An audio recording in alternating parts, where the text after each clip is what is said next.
Hola a todos, bienvenidos a este desglose, donde vamos a sumergirnos en uno de los eventos de desclasificación más, alucinantes de la historia reciente. Hablamos de mayo de 2026, cuando las puertas del más absoluto secreto gubernamental en Estados Unidos se abrieron de par en par. El objetivo, publicar registros históricos sobre los UAP, ya saben, los fenómenos anómalos no identificados, lo que toda la vida hemos llamado ovnis. Durante décadas todo este tema ha sido puro misterio, especulación y relatos a medias. Pero ojo, hoy no estamos aquí para especular, para nada. Vamos a ver cómo la ciencia de datos y la inteligencia artificial están entrando en juego para poner un poco de orden en el gigantesco caos que es la información gubernamental. Porque desclasificar es solo el primer paso. El verdadero reto, la verdadera locura, es darle sentido a lo que realmente hay dentro de todos esos documentos. Y claro, esto nos lleva a la gran pregunta. ¿Qué pasa realmente cuando el gobierno desclasifica sus archivos sobre ovnis? La intuición nos dice que, por fin, vamos a encontrar respuestas clarísimas, la confirmación definitiva, o en su defecto, un desmentido total. Pero la realidad es muchísimo más compleja. La respuesta no está solo en los archivos en sí, sino en cómo los científicos consiguen procesar y estructurar toda esa avalancha de información.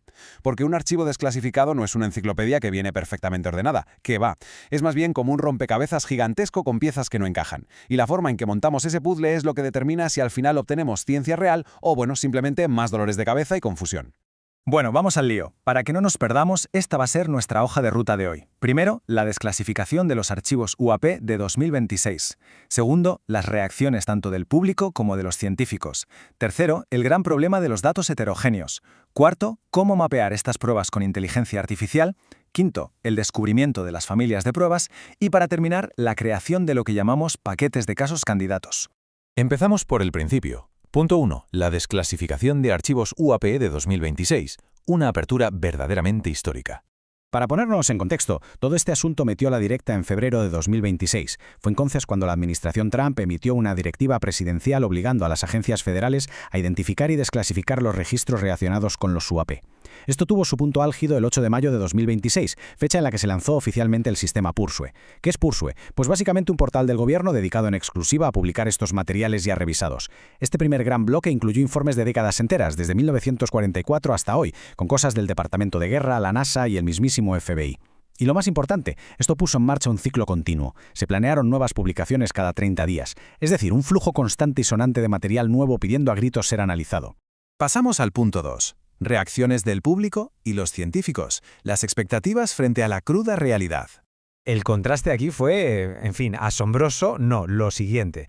Por un lado, teníamos un entusiasmo público brutal. De hecho, el propio presidente animó a todo el mundo a, y cito textualmente, divertirse y disfrutar de los archivos, dejando que la gente sacara sus propias conclusiones. Como era de esperar, muchísima gente se lanzó de cabeza a buscar pruebas alienígenas en las transcripciones de los astronautas del Apolo o en grabaciones de seguridad. Pero por otro lado, la reacción de la comunidad científica fue, digamos que mucho más fría y decididamente escéptica. Astrónomos y físicos como David Whitehouse o Sean Kirkpatrick, que fue director de AARO, dijeron sin rodeos que ahí no había nada de nada. Explicaron que casi todo ese material visual no eran más que artefactos ópticos, simples globos o manchas borrosas totalmente descontextualizadas. Y sobre todo, recordaron algo clave. Los testimonios visuales son, por naturaleza, muy poco fiables si no están respaldados por datos rigurosos de sensores. Lo que nos lleva directamente al tercer punto de nuestro análisis, el problema de los datos heterogéneos, o cómo enfrentarse a un archivo que es un auténtico desastre. A ver, cuando los investigadores se pusieron a bucear en este primer lote de Pursué, no se encontraron para nada con una base de datos inmaculada y perfecta de eventos anómalos. ¿Qué va? Lo que encontraron fue un cajón desastre monumental. Hablamos de 159 archivos físicos completamente distintos, y eso contando solo después de quitar los duplicados. La mezcla era surrealista.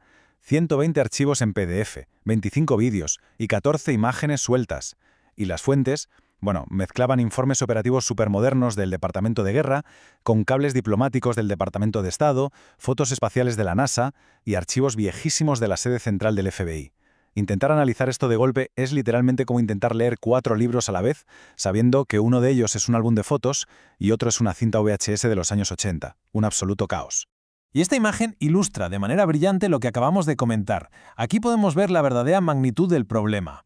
Fíjense, hay archivos PDF de una sola carilla mezclados con documentos eternos de cientos de páginas. Pero lo más preocupante para cualquier científico que se precie son esas enormes barras rojas que vemos ahí. ¿Qué significan? Pues que faltan metadatos absolutamente cruciales como la fecha exacta o la ubicación donde ocurrió el incidente. Queda clarísimo que no estamos ante una hoja de cálculo limpia con eventos ordenaditos, sino ante un auténtico vertedero institucional que mezcla todos los formatos imaginables. Entonces, la gran pregunta es, ¿cómo demonios se puede hacer ciencia rigurosa con un archivo tan sumamente desordenado? Y así llegamos al punto 4, el mapeo de pruebas con inteligencia artificial, aplicando el enfoque de la ciencia planetaria. La respuesta a semejante caos de datos tiene un nombre técnico: incrustaciones multimodales. Sí, ya sé que suena a jerga de laboratorio hipercompleja, pero el concepto de fondo es fascinante y hasta elegante. Básicamente, usando modelos avanzados de inteligencia artificial, en este caso concreto Gemini Embedding 2, los investigadores lograron coger texto, imágenes y vídeos para traducirlos todos a un mismo lenguaje matemático. En otras palabras, la IA coge todos estos archivos que no tienen nada que ver entre sí y los proyecta en un único espacio semántico compartido. Es un poco como hacer que todos hablen el mismo idioma de repente. Así, un informe de texto súper polvoriento del FBI de los años 50 puede compararse, matemáticamente hablando, con un vídeo en alta definición grabado por un dron militar antes de ayer. Una locura, ¿verdad? Pero claro, la IA no hace magia y tiene sus propios límites de procesamiento. Así que el equipo de investigación tuvo que currárselo y aplicar un flujo de trabajo súper metódico. Paso 1. Cogieron esos PDFs larguísimos y los trocearon en segmentos manejables de 6 páginas. Paso 2. Como algunos vídeos eran demasiado largos para el modelo, extrajeron fotogramas clave, fotogramas representativos, para analizarlos como si fueran fotos estáticas. Y paso 3. Combinaron los metadatos que sí tenían con el contenido visual o de texto y lo incrustaron todo en ese espacio matemático que decíamos. ¿El resultado? Al terminar todo este proceso, habían logrado transformar esos 159 archivos inconexos en 801 incrustaciones o fragmentos que, por primera vez, se podían cruzar y analizar en conjunto. Todo un hito. Pasamos a la quinta parada de nuestra hoja de ruta. Revelando las familias de pruebas. ¿Cómo encontrar los grupos dentro del ruido? Ahora, lo verdaderamente interesante de este mapa PCA es ver cómo la IA por sí sola organizó instintivamente todo el archivo en 5 grupos súper definidos. Tengan en cuenta que el algoritmo no tenía ni idea de qué era cada archivo de antemano, operaba a ciegas. Sin embargo, agrupó limpiamente los datos en lo que los investigadores han bautizado como familias de pruebas. Ahí encontró de todo: un grupo inmenso de informes operativos modernos del Departamento de Guerra, un paquete con pruebas fotográficas del FBI fechadas a finales de 2025, otro bloque de cables diplomáticos, archivos históricos de la sede del FBI y, finalmente, un grupo fascinante lleno de material visual espacial y lunar procedente de la NASA.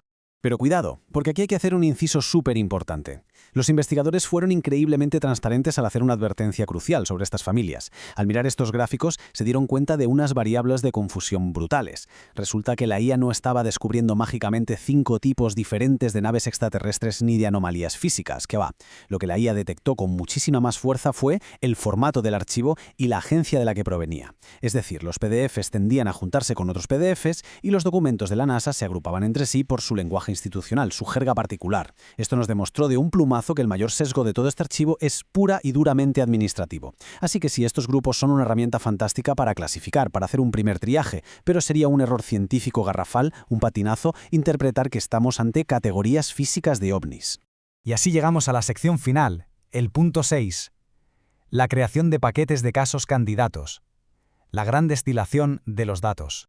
Para entender esto, los investigadores utilizaron una analogía simplemente brillante, traída directamente de la ciencia planetaria más rigurosa. Piénsenlo así: cuando los científicos exploran Marte, no asumen sin más que cada pequeña mancha oscura en una foto de satélite es un cráter confirmado. Sería absurdo. Lo que hacen es usar algoritmos para crear un catálogo de candidatos que luego requiere, obviamente, revisión manual humana. Pues bien, este estudio aplicó exactamente la misma lógica al archivo desclasificado de los UAP. Dejaron de tratar cada PDF o cada clip de vídeo como si fuera un avistamiento independiente y aislado. En su lugar, empezaron a agrupar los documentos relacionados, los vídeos que servían de respaldo y los archivos que los conectaban en lo que llamaron paquetes de casos. Un enfoque muchísimo más maduro.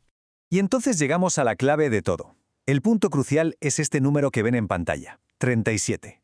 Resulta que aplicando este flujo de trabajo tan meticuloso, impulsado por IA, esos 159 archivos físicos originales que, seamos sinceros, en cualquier periódico sensacionalista se habrían vendido como 159 avistamientos omnidiferentes, pues resulta que se redujeron a solo 37 paquetes de casos candidatos, nada más. Había paquetes que consistían en un único archivo, sí, pero otros se agrupaban hasta 32 documentos relacionados que pertenecían a un mismo evento o a una misma investigación. ¿Y qué conseguimos con esto? Pues que al cambiar la unidad de medida, pasando de contar simples archivos a contar paquetes de casos, por fin le entregamos a los astrónomos y a los expertos aeroespaciales un conjunto de datos manejable, algo que de verdad se puede cruzar, verificar y someter a un escrutinio científico real. Todo esto nos invita a hacer una reflexión final profunda. Ante una desclasificación gubernamental de este calibre, que además es continua, ha quedado totalmente demostrado que publicar documentos a lo loco no es sinónimo de transparencia. Los datos sin estructura son solo eso, ruido blanco. Sin embargo, cuando se aplican técnicas avanzadas de inteligencia artificial, como el mapeo multimodal, sí que se puede filtrar todo ese ruido burocrático y extraer paquetes de casos que de verdad están listos para pasar por el filtro de la ciencia. Y teniendo en cuenta que se esperan nuevas tandas de documentos desclasificadas cada 30 días, la pregunta cae por su propio peso. ¿Será este método, este estructurado, este catálogo de candidatos, la clave definitiva para aportar de una vez por todas verificación científica real al escurridizo misterio de los UAP? Está claro que aún queda muchísimo por analizar en las futuras entregas del gobierno, y desde luego nosotros estaremos aquí, preparados para desglosarlo paso a paso.